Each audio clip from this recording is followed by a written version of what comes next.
Барлықтарыңызға сәлем. Жақсыгүлдің асханасы каналына қош келдіңіздер. Бүгін біз тез әрі оңай дайындалатын тауық етінен сорпа жасайтын боламыз. Видеоны бастамай тұрып, каналға тіркеліп, лайк басып, комментарий жазуларыңызды сұраймын. Ең алдымен тауықтың етін мұздай суға салып, астын қосып, қатты қайнатып аламыз. Одан кейін баяу отқа қоятын боламыз. Дәміне қарай тұзын салып, мен тауықтың етін қасына бір пияз және де бір сәбіз қосамын да пісіріп алатын боламыз. Сонда сұрпамыздың дәмі әдемі болып шығады. Етіміз піскенше барлық көкөністерімізді турап дайындап қоятын боламыз, және де зажаркасын дайындап қою керек. Ең алдымен мен картопты майдалап турап аламын. Өте қатты майдаламасаңыздар да болады, езіліп кетпес үшін.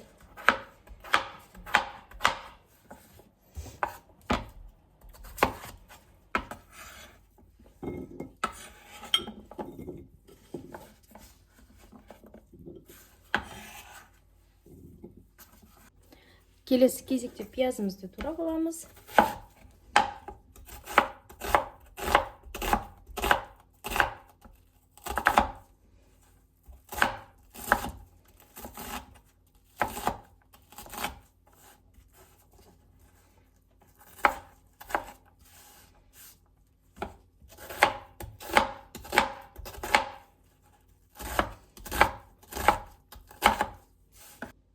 Одан кейін мен дәміне тәтті бұрышты қосамын.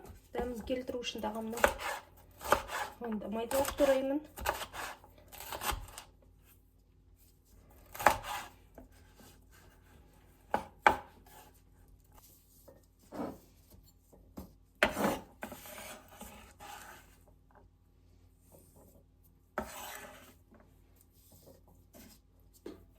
Келесі кезекте сарымсақтарды майдалап тураймыз.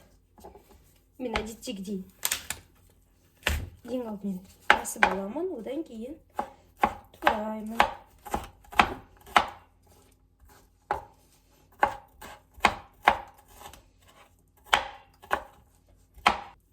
Барлық сарымсақты турап алдым. Бұны тәтті бұрыштың қасына қосамын. Бір уақытта салуға болады. Келесі кезекте сәбізді үткіштен өткізіп аламын, зажаркаға дайындап.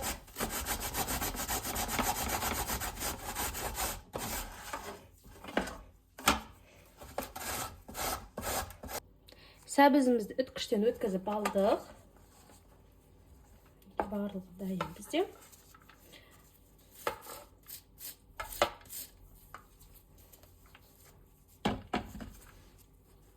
Қазір зажарка істейтін боламыз.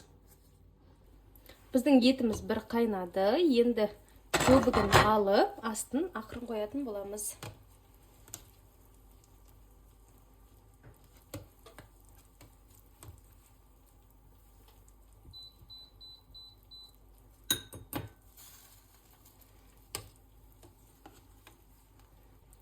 Көбігінен сүзіп алдым. Енді баяу отта етіміз толық піскенше жабатын боламын. Келесі кезекте зажаркамызды дайындап қоямыз. Табамызға аздап сұйық майымызды қосамыз. Пешіміздің астын қосып аламыз. Ең алдымен пиязымызды алып қуырып аламыз.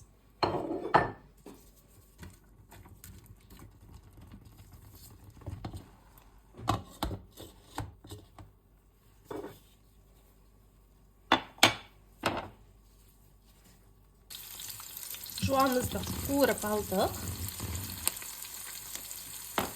Келесі кезекте үстінен тәтті бұрышымызбен сарымсақты қосамыз да, үстінен аздап дәміне қарай тұзын саламыз.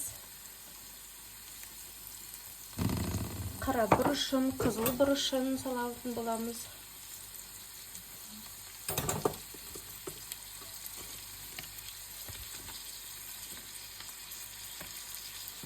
Және де маған тамақтарда копченая паприка өте қатты ұнайды, ысытылған паприка. Ерекше дәм беріп тұрады тамаққа. және де аздап приправа қосатын боламыз. Енді осының барлығын қуырып аламыз. Содан кейін барып, қазір бір 5 минутта қуырып аламыз да, одан кейін үстінен сәбізімізді қосып, пісіріп алатын боламыз жұмсарғанша.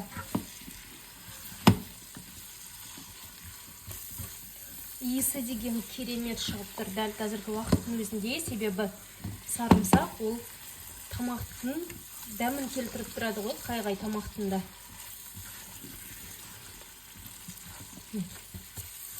Осы қалпында 5 минут қуырып аламыз. Тәтті бұрышымыз бен сарымсағымызды қуырып алдық. Келесі кезекте үстінен сәбізімізді қосып, жұмсарғанша 10-15 минуттай пісіріп алатын боламыз.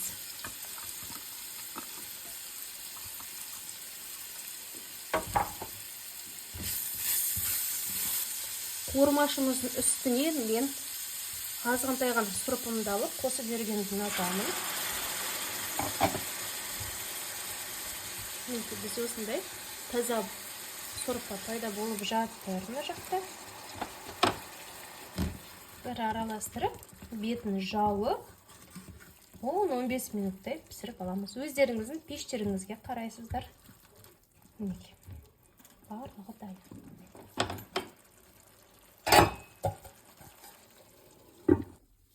Біздің етіміз пісті. Оны алып шығып, қазір картопты пісіретін боламыз.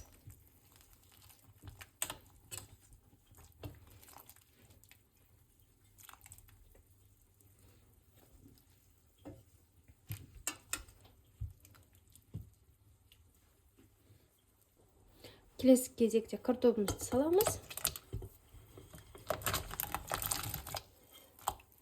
Картопымыз азғантай уақытта пісті деген кезде үстінен вермишель салатын боламыз.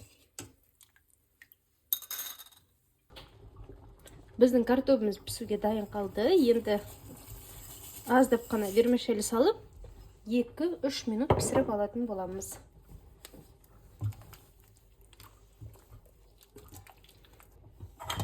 Зажаркамыздың үстінен тағы да шамалап сұрпа құйып, араластырып, біздің негізгі сұрпамызға қосамыз. Мінекей.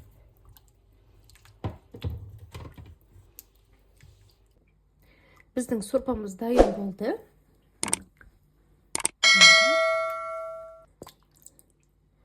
Әдемілеп құйып аламыз.